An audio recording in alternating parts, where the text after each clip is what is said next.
Hello, Assalamualaikum dan salam sejahtera. Apa khabar hari ini? Saya harap anda semua sihat dan semangat untuk teruskan untuk ikuti video seterusnya dalam siri penerangan exam pembantu Etidadah Grade S19. Nama saya Megat Syafrizo, saya adalah founder kepada Empire Kerjaya. Pastikan anda klik butang subscribe dan butang loceng yang ada di bawah video ini untuk tak terlepas setiap kali kita di Empire Kerjaya keluarkan video yang terbaru. Kami di Empire Kerjaya banyak menghasilkan video untuk membantu anda calon exam SPA untuk buat persiapan exam dengan lebih baik. Okey, kalau beberapa hari lepas saya ada keluarkan video penerangan untuk section A exam pembantu Etidadah Grade S19.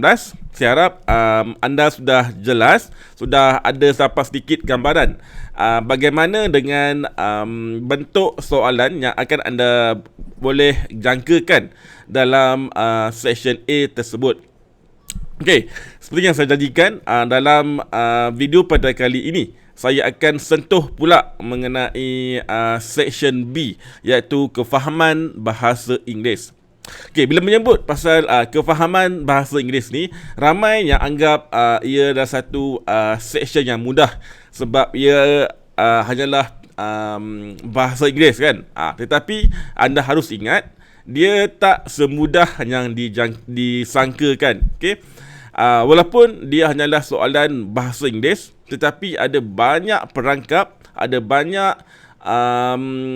halangan, banyak trik yang akan diuji, yang akan anda akan alami bila anda menjawab soalan section B ini. Okay, tunggu sampai habis, tunggu sampai tamat video ini sebab saya akan terangkan pelbagai trik, pelbagai halangan, pelbagai cabaran yang menanti anda dalam section B ini. Okay, right. Exam pembantu Etidadah Grade S19. Okay, sebelum saya teruskan mengenai section B, saya nak ulang balik format exam sebab saya dapat banyak pertanyaan di email, di WhatsApp, di Telegram. Ramai yang kurang faham lagi berkaitan dengan format exam. Okay, exam ini akan diadakan pada 20 dan 25 Januari. So anda akan dibagi kepada dua batch, ada yang menjawab pada 20 dan ada yang akan menjawab pada 25. Exam akan mula pada 2 hingga 3 petang. Dia akan ada dua section. Section A, daya menyelesaikan masalah, di mana anda diberi masa selama 20 minit untuk menjawab 20 soalan. Dan juga section B, kefahaman bahasa Inggeris, di mana anda ada 20 minit untuk menjawab 20 soalan. Okey. Keseluruhannya ada 40 soalan dan kesemua soalan ini adalah dalam bentuk objektif. Okey, anda tak perlu nak hantar dalam pengiraan, esei dan sebagainya. So, hanya perlu pilih A, B, C atau D sahaja. Okey, clear Jelas? Alright, saya teruskan mengenai penerangan mengenai section B, kefahaman bahasa Inggeris. Okey, section B exam pembantu Etidadah Grade S19. Kalau anda masih ingat, dalam section A ini daripada 20 soalan ini dia terpecah kepada 4 pecahan. Tapi pada kali ini untuk section B ini, daripada 20 soalan ini dia terpecah ataupun terdiri daripada 2 pecahan. Okey, ini semula adalah untuk menguji tahap kemahiran bahasa Inggeris anda. Okey, pecahan yang pertama adalah berbentuk pengertian dan kefahaman esei bahasa Inggeris, di mana anda akan diberi satu artikel pendek sebegini, 3 hingga 4 perenggan dan beberapa soalan untuk menguji kefahaman anda terhadap artikel yang diberikan. Okey, kalau anda lihat dalam section B ini dia ada 20 minit dan 20 soalan. So anda ada lebih kurang 1 minit untuk satu soalan. Okey. So kalau anda spend terlalu banyak masa terhadap satu soalan tu, contohnya anda spend lebih daripada 1 minit untuk satu soalan, ini akan menyebabkan anda akan kekurangan masa untuk menjawab kesemua 20 soalan yang ada dalam section B ini. Jadi, sebagai tips untuk anda untuk menjawab pecahan yang pertama ini, saya amat recommend kepada anda supaya terus baca soalan dan terus jawab. Okey, tak perlu nak habiskan masa, tak perlu nak buang masa baca keseluruhan artikel yang diberikan. Terus tengok soalan dan terus jawab. Ini akan membantu anda untuk jimatkan masa. Okey, ini adalah cara untuk menjawab soalan dalam pecahan yang pertama ini. Soalan yang pecahan pertama ini anda tak perlu risau, soalan dia agak mudah. Semua soalannya hanyalah berpandukan kepada teks ataupun artikel yang diberikan. Itu dia simple saja. So untuk jimatkan masa, terus baca soalan dan terus jawab. Tak perlu nak baca keseluruhan artikel yang diberikan. Okey, clear untuk pecahan pertama ni? Kalau anda tak faham, anda boleh terus tanya di ruang komen. So nanti saya akan jawab anda punya soalan. Okey, ini untuk pecahan yang pertama. Kemudian untuk pecahan yang kedua. Okey, pecahan yang kedua adalah berbentuk tata bahasa ataupun grammar bahasa Inggeris.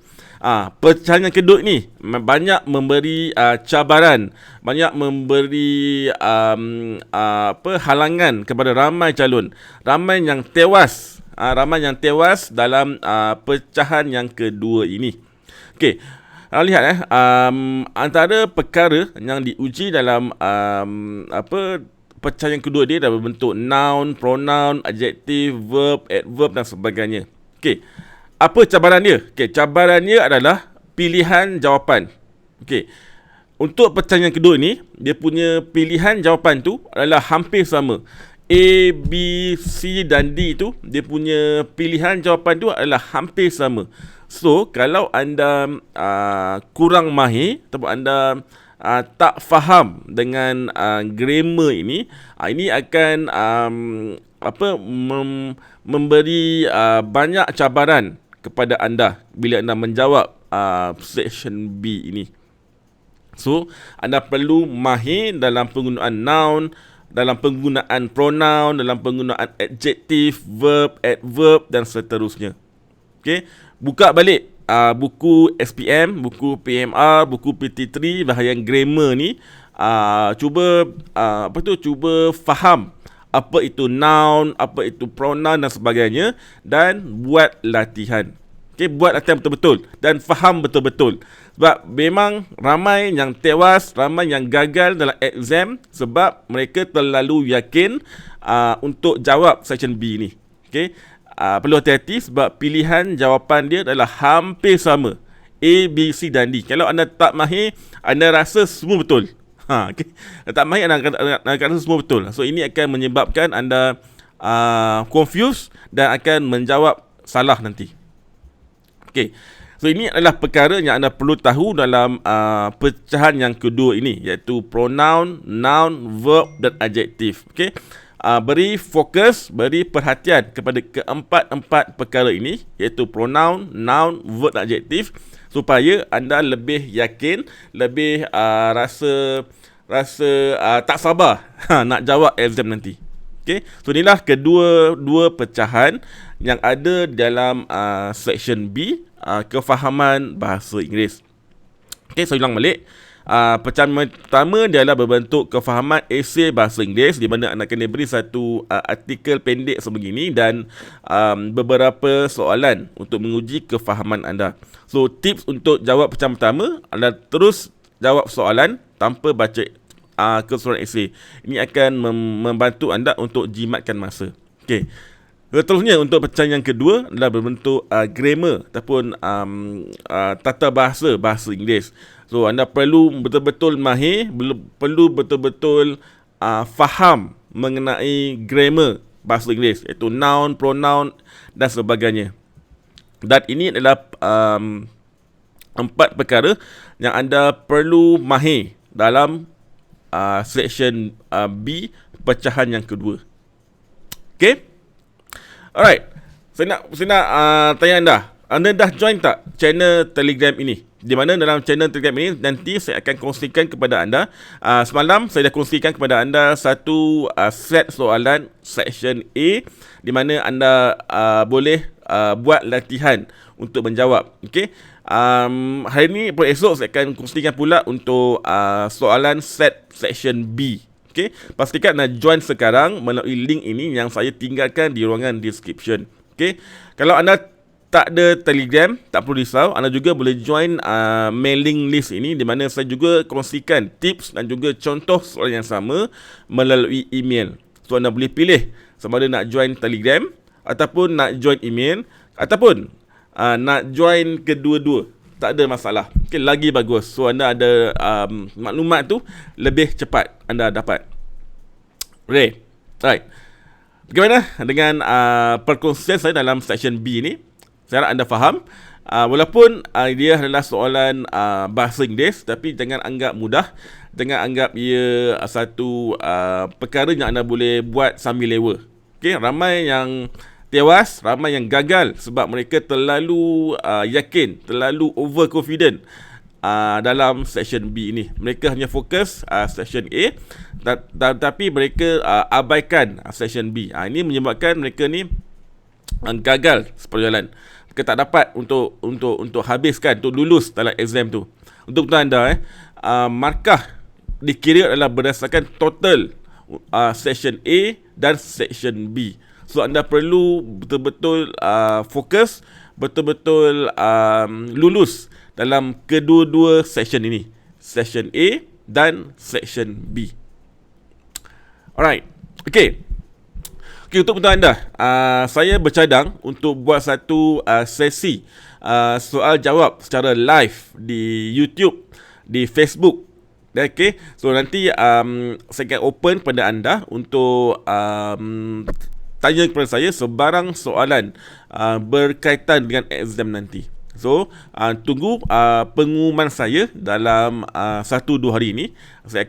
Mungkin saya akan buat hari Sabtu ataupun hari Jumaat. Tengok kepada saya punya masa free, kekosongan masa. Okey. Dan tunggu dalam channel Telegram, saya akan umum bila saya akan buat sesi live ini. Okey. Alright. Saya harap anda faham mengenai kedua-dua section yang saya explain sebelum ni, section A dan section B. Dan nantikan sesi live kita yang saya akan buat sama pada hari Jumaat ataupun hari Sabtu ini, di mana saya akan terangkan kepada anda tips-tips yang terbaru yang saya dapat menjelang exam anda pada 20 dan 25 Januari ini. Okey. Alright, kita jumpa lagi dalam video akan datang. Anda memang terbaik. Assalamualaikum.